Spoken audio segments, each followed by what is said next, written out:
What it do, homies? It's your boy Dave, and I'm back today. We out here with some new Lindsey Stirling. This time we're checking out Love Goes On and On, featuring Amy Lee of Evanescence, okay? And I think I have a couple of reactions to Lindsey, and one of them is when they were doing a cover of an Evanescence song. I think it was Bring Me to Life. Bring Me to Life. Yeah, I think so. But anyways, I believe this is something new. Let's go ahead, shut up and turn it up.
Oh, okay. Okay. What is this? This is almost kind of sounds like we had to submit like what an intro, right? Here's the thing. I think Lindsey has done wonders for our perspective, like just the average general perspective on what we think of string instruments, especially when they're used in a mainstream sort of way, right?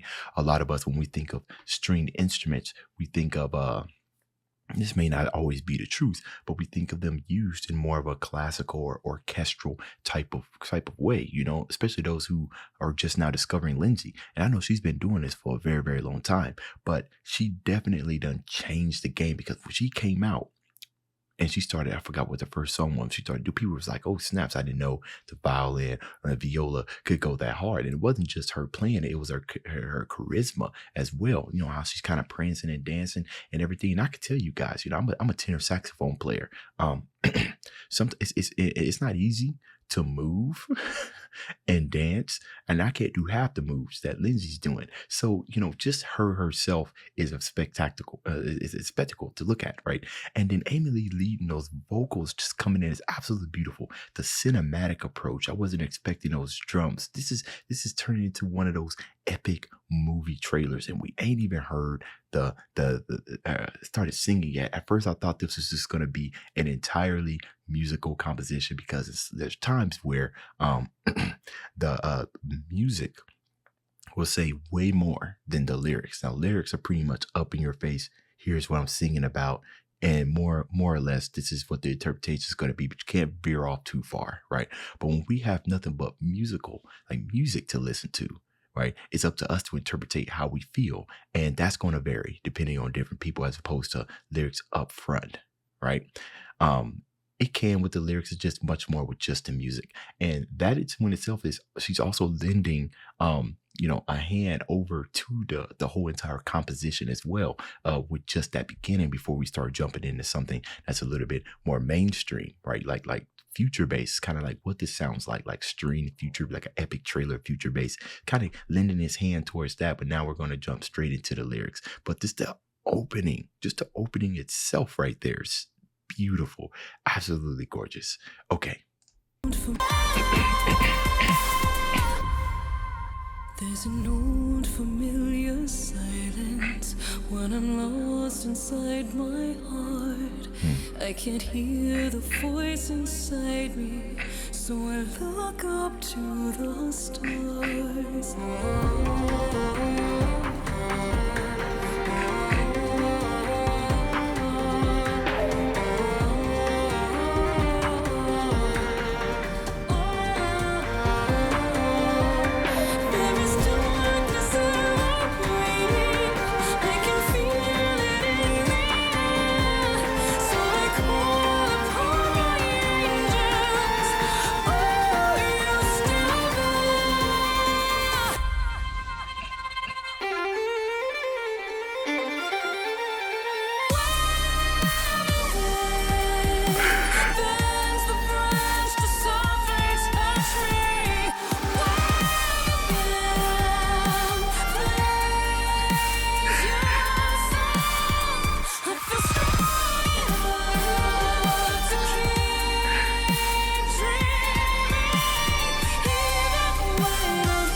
Oh,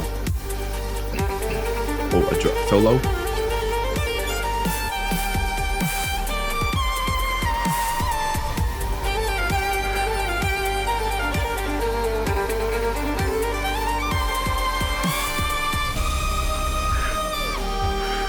Oh, now that was a very interesting kind of, what was that? What do you call it? A pre-chorus. That was interesting. It was cool because of the way that the drums come in, right? Especially when we're talking about like this type of genre, we have that sort of expectancy of what we're gonna, especially when it comes to drops, that when the drums are gonna come in. Generally there's like some type of delay, and it's like generally no more than like what, one or two measures.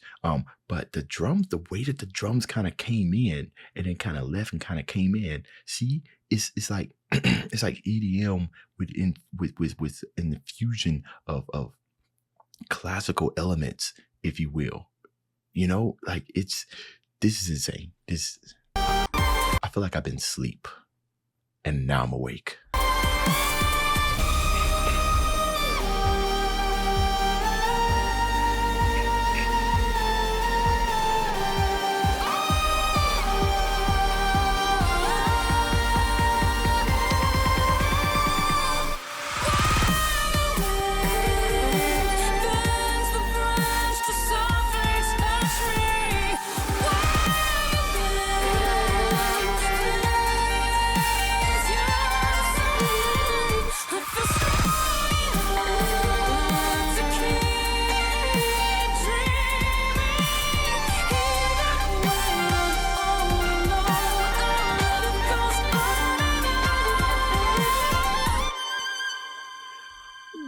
Bro, my goodness, man. Does Amy Lee sell like a package of her loops or waves of her voice, right? Because whenever somebody's like composing something and they need like some type of ethereal vocals or something over it to kind of really give it that heavily feel or even eerie feel, I feel like I'd rush to get a pack of Amy Lee's like vocals and everything just to see what I can do with it. Another thing that speaks to me way more than, let's say, mainstream stuff is when it comes to Lindsay, is that the lack of loop oriented music, right?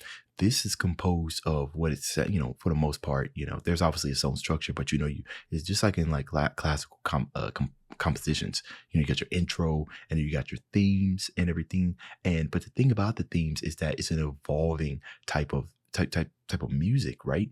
And when it comes to the violin or the string instruments, there needs to be a conversation that's happening in between the music, right? Not just a beat or a melody that's played with slightly different variations, but simply, but music, right? Just playing all the way through it. Kind of reminds me of, my time in the jazz combos that I was with, is that essentially our theme, we would have an intro. Our theme will be mostly the head of the song, and it'll just be a whole lot of improvisation in there to kind of flesh out and tell the story as we hear it.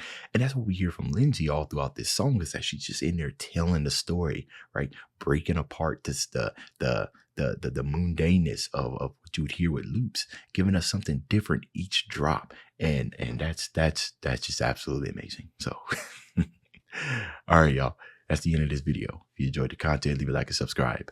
Dave's out.